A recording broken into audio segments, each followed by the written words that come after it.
Hello, awesome people. I hope you're having an amazing day today. Today, we're taking a look at the short story that was published in 1982 by Fantasy Tales 10, Voice of the Beach by one Ramsey Campbell that we've been doing a deep dive into for my Cthulhu Mythos October that I'm dedicating to my channel. My channel does 3 reviews a week on fantasy, science fiction, and horror. And for the last 4 years now, I've been dedicating my October to the Cthulhu Mythos, which is a shared horror universe that began in the pulp era with a magazine called Weird Tales. That person named H.P. Lovecraft, who's a big name in horror to these days. And it's heavily read. I read them when I was in college for the first time on a Del Rey publication that I picked up. I trusted the editors of that publication, and I liked it a lot. So I liked it, and then I picked it up, and I did a deep dive into it in college. And then later on, I picked up this book after reading a Ramsey Campbell short story in one of those Cthulhu Mythos collections called The Church in High Street, which was the first thing that I'd ever read. I knocked this out about 15 years ago as soon as I bought it, and I have not gone back and read it then. So I like to read some of these older things for these for the channel. As a reminder, my channel is named after a famous quote by Jacques Joubert, which is that the worst thing about new books is that they keep us from reading the old ones. And this is a 1982 short story, so it's definitely an older short story.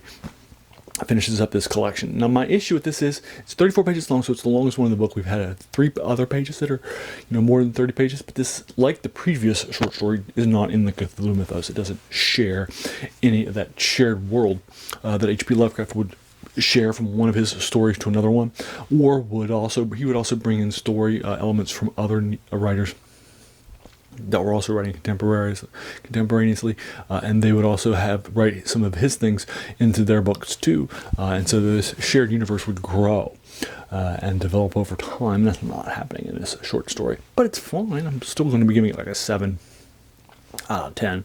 It's definitely fine. It's well written. It has probably too much description and not enough plot for a short story.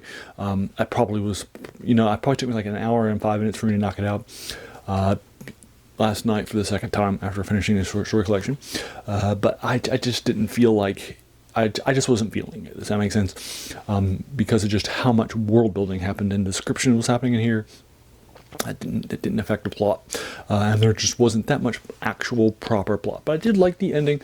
This short story, I keep my reviews spoiler free, but this short story you'll find out about 10 pages in. They're going to find a lost novel in this beach area.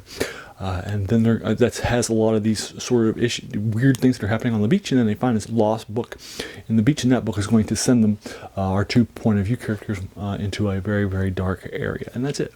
That's sort of the short story.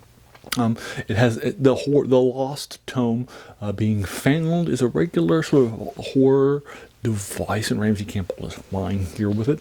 And this is not the first time that we've had a found tome book in this collection, let alone by other horror writers. Right, it's a common theme of somebody finding something that was written. Right, and I think it's pretty commonly done in horror because it grounds the horror. Right, if I just told you this story of what happened, then you would be less likely to believe it. Right, but if I told you that I found this story that's grounding it, it's much like Bram Stoker's Dracula, which is journals and diaries and newspaper articles, right? In one of these classics of the genre, right?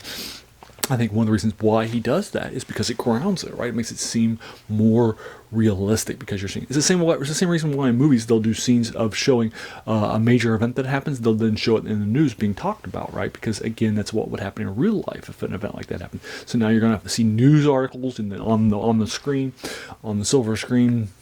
Or you'll watch news reports, or you'll see those sorts of things because you're immersed in that world, right? And so I think it's the same thing. It helps you you've suspended your suspension of reality, right? It helps to ground it, seem more realistic, and then it's very important for horror because horror regularly stretches the imagination, particularly Gothic horror, like Bram Stoker's Dracula or the Cthulhu Mythos, which is sort of a different kind of genre. It's more and more celestial horror, but this one isn't in that genre, so it's just a short story. That's fun. It's 34 pages long. It's the longest one in this page collection by a couple pages, but I still enjoyed it. I thought it was a 7 out of 10. If I wrote a short story that somebody gave a 7 out of 10 to, I'd be very happy with that for publishing, right? Shoot, I'd just be happy to publish a short story. in the horror genre, which is one of my favorite genres. Let alone actually have a reviewer give me a 7 out of 10, right? So I'm sure he would be fine with me giving them that if he was watching this, and obviously he won't because he's a big name in the UK. He is a guy who started off as a teenager in the early 60s, writing for the Cthulhu Mythos. That was his love, and has passed on. So that's where he got started, and then he developed into a much, much bigger name out there, publishing lots of novels in the UK, and he's a big name in the UK horror world with all this stuff. He's later on developed a very, very different writing style over the decades of writing. For example, his novels tend to be very, very strong in his prose and in his description and his world building, in both building a sense of awesomeness and wonder on one side, and building up a sense of horror on the other. For example, I have one of his novels here that I read about 10 years ago, called Midnight Sun. Prior to doing this deep dive in his collection for my Cthulhu October, I also had reviewed for you 2 short stories by Ramsey Campbell. One was a fantasy short story that was published in the 70s called Pit of Wings, that was published in a collection that was listed by Gary Gygax as one of the most influential places to go for influences on the Dungeons & Dragons game that he created. And it also was, so that's my only fantasy thing that I've ever read by him. Then I've also reviewed a short story called Out of Copyright that was in a horror collection I picked up and read for you a few months ago. So I actually have done 2 short stories, but he's a big name in the horror film, and this is a lot of horror stories getting reviewed, right? So it just makes sense for me to do a deeper dive into Ramsey Campbell. It's one of my 3 key genres that I look at. And there you are. I'll go ahead and leave you to it. Have you read this short story? Did you think it was a 7 out of 10? Did you think it was better or worse? Hey, let's talk about it in the comments below. If you enjoyed this review, let's go ahead and hit that subscribe button, because there's going to be a lot more of these to follow. And then I wanted to finally thank you for taking some time out of your day, for investing it and watching my video. We all have so many things that are happening in our lives, and we're pulled in so many different directions. So the fact that you spent this time with me is incredibly humbling, and I appreciate it. So thanks again, and have an amazing day.